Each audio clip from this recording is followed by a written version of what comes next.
Before we talk about these events coming up and about Ovarian Cancer Awareness Month in September, Liz, I want to talk about the Alliance itself. You and I have done a lot of things together with this Alliance, and you've been a part of it for such a long time. Um, Describe or explain what the purpose of this Alliance is.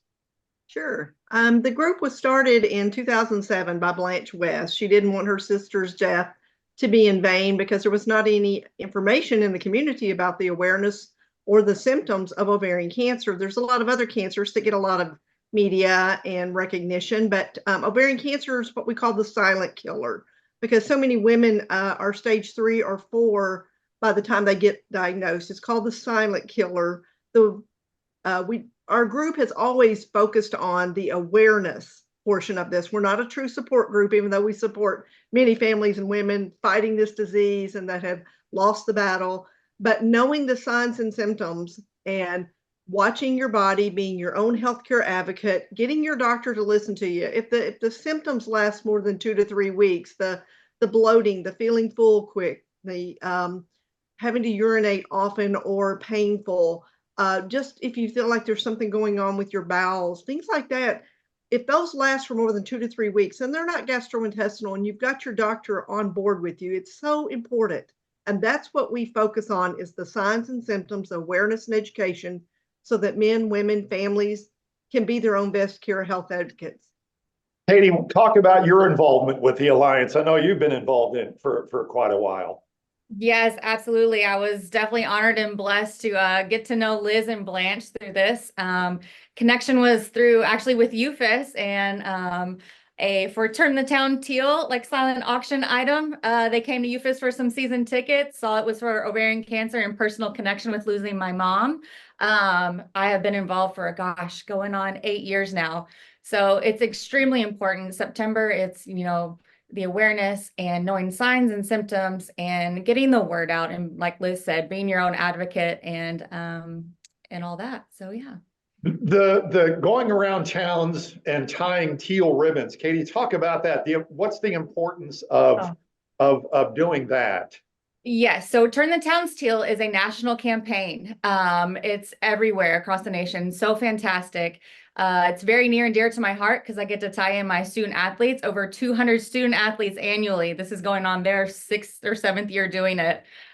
We turn Garrison teal and they get to know the signs and symptoms and advocate as well. But it was 1,000 ribbons this year in 12 local towns and places allowed us to do that this year. So absolutely fantastic campaign and awareness tool. So yeah. Liz, there's a couple of pictures of you out there sweating, putting up ribbons.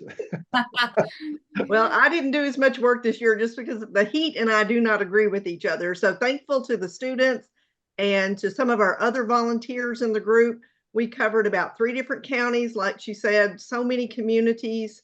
And we also want to thank Baptist and Mercy for allowing us to use their campuses as a way to get the word out for people to go, what's that teal ribbon? And then to look at the wording on it and the website, and just to start those conversations. We see the pink ribbons, we see blue ribbons, you see other ribbons. What is teal? Let's talk about it. Take early action and live. That's teal. And that's what we want to do, is start those conversations to make sure women get the word. And that brings up a good point. Someone's driving down Garrison, sees this, has no idea. They're going to ask that question. So that's where the awareness comes from. Mm-hmm. Yeah. Absolutely.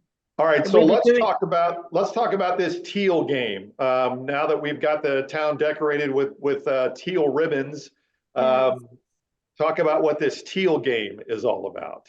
Absolutely. And you can see my excitement. So as a former volleyball player, it's just very exciting for me as well. But our organization, our VOCA, has graciously donated funds for our volleyball team to purchase teal jerseys. And so it will now be an annual game each year to bring about awareness for ovarian cancer. So mark your calendars, September 27th at 6 p.m. at the Stubblefield Center on the campus of University of Arkansas Fort Smith. We will be playing our season opener, Pitt State. Admission will be free to actually all cancer survivors, ovarian cancer, and their families and friends for that. So we are extremely excited for this game. How big is this to become an annual event now?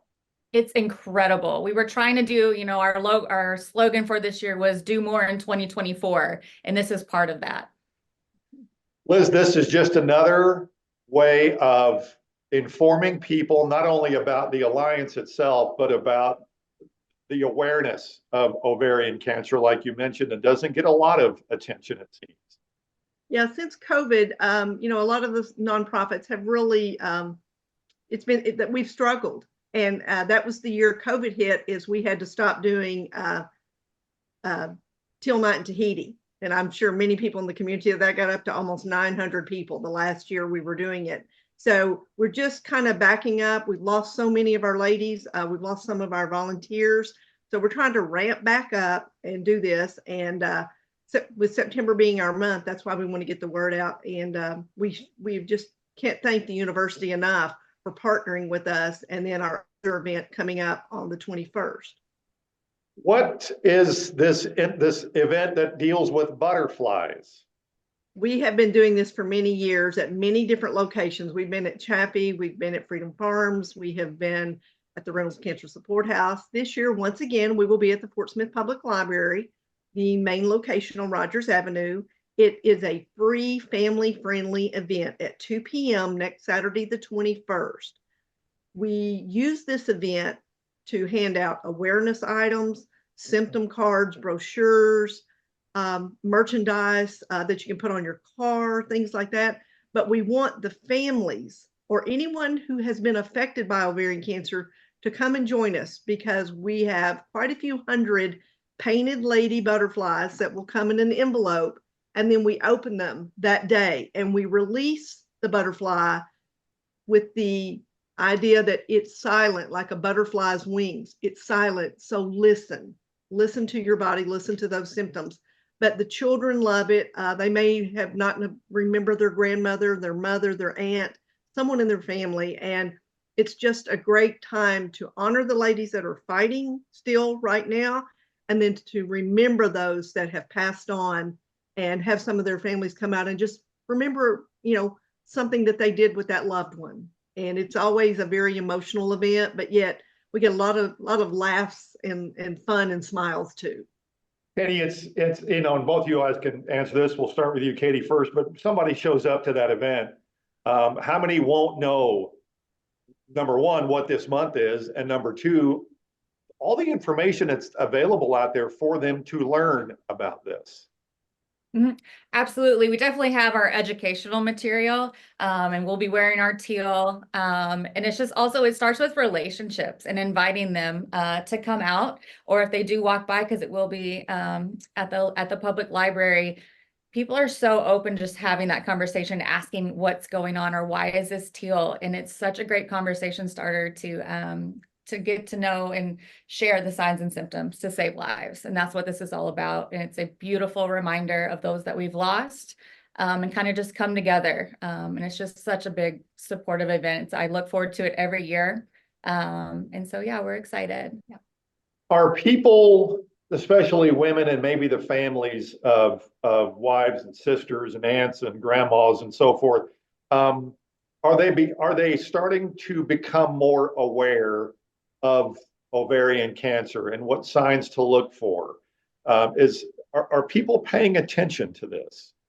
I think they are. We are starting to see the numbers decrease. When I first started with this group, it was 1 in 72 women will be diagnosed. Now it's up to, Katie's that right? 1 in 78 women will be diagnosed. So that's an improvement right there. And that's how you do it, is with education and awareness. The teal ribbons, and just letting everybody know that we are here to answer your questions, here to stand by you. And if we can help, if we can't help, we know somebody that can, and we'll try to direct you the right way. And Katie, this may be this is something that women don't need to be afraid of in talking with their doctor. Absolutely. Normalize it. I am an open book, first of all, and all my student athletes too. I keep talking about them. They're so near and dear to my heart. But normalizing talking about it, listen to your body, advocate for yourself. It's so important. And until you're going through it, the genetic testing, this organization introduced me to genetic testing and possibly saved my life for things like that. So this is so important. And it's not just a women's issue. I love when they were turning the town teal on Garrison. I've got my 6'7" men's basketball players turning it teal and answering questions in it. It just makes my heart so happy because we are normalizing talking about saving lives. So I think Katie doesn't put enough stress on this, but it's a small world. Had I not met Terry Settle, had Terry Settle not met her through the university, had she not met me, had we not sent her to a national convention to learn about genetic testing, Katie honestly may not be here today. With the surgeries that she's had to have because of her positive BRCA testing, I feel like literally I think we had a role in saving her life in the long run, because she's had to have the necessary surgeries that a woman that is BRCA positive, and that's just as important as in learning your genetic history. And we were glad to help women. There's a great source at Mercy. We have another independent genetic testing site. UAMS is great. KFSM and some of the CBS affiliates did a story out of Little Rock this week. So we just partner with everybody, and we can't thank everyone enough for just continuing to help us. absolutely. All right, ladies, thank you so much. Have fun with these two events. It sounds like it's going to be a great night of volleyball. Absolutely. Thank you so much, Daren. Thank you.